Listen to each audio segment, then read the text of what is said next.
you are rarely if ever going to beat a team playing with that kind of effort, especially a playoff caliber team, and obviously a playoff team like the T-Wolves, who are very physical and play with great energy most of the time, if you play like the way the Lakers did, which they found out pretty quickly at that. But apart from energy on the court and simply about their physicality or what they gotta clean up in that regard, talking more about their defense and scheme on the court, one thing I gotta point out, and one thing that was pretty obvious last night, was their overhelping on defense. I'm not sure why they're doing so much of it. Lately they've actually been really good with it, and especially with their small ball lineups, helping a little bit and forcing a pass but then not getting too far away from their matchup to not be able to recover. That's been something they've been pretty good at, but then completely fell apart in game 1 in regard to it.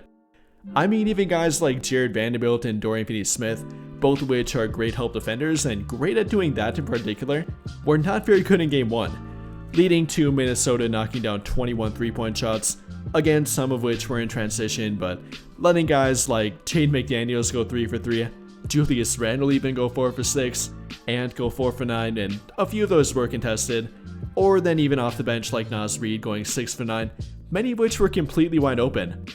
According to a tweet here from Keith Smith, the T-Wolves of their 21 3-point shots, 27 were classified as completely wide open, 15 were classified as open, and 0, literally 0 were classified as coming against tight or very tight defense.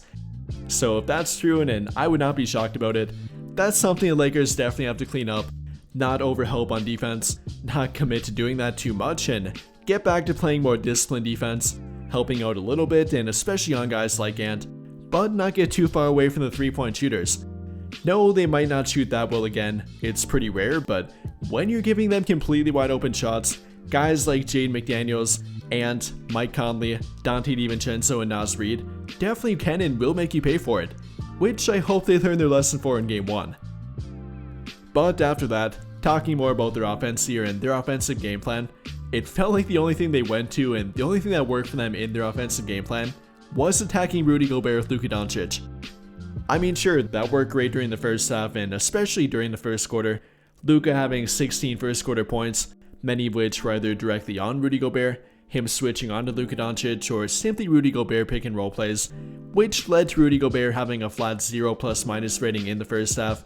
only playing 12 minutes and having 3 personal fouls while doing it. Yes, that worked, but pretty much everything else in their offensive game plan did not work.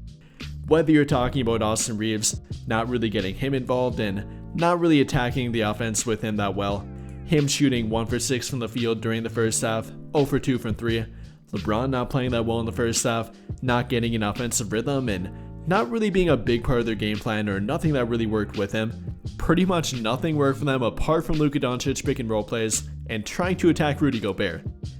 So they definitely gotta diversify their game plan in game 2, not only defensively but definitely offensively too, finding different, better ways to get Austin Reeves involved, LeBron involved, and in a better way compared to game 1. Not simply with pick and roll plays or catch and shoot and playing them off the ball, but going back to more of their horn set in my opinion, between the 3-man game of Luka Doncic, LeBron James, and Austin Reeves, whether it be Luka as the primary ball handler, Austin as the off-ball mover and either catching it for a 3-point shot or for a cut behind LeBron. Simply an example here, don't have to go to exactly that set or even the horn set in general, but simply trying to diversify their game plan, getting those 3 going a bit more, not only Luka Doncic, but all 3 of Luka, LeBron, and Austin, and then even for other guys too.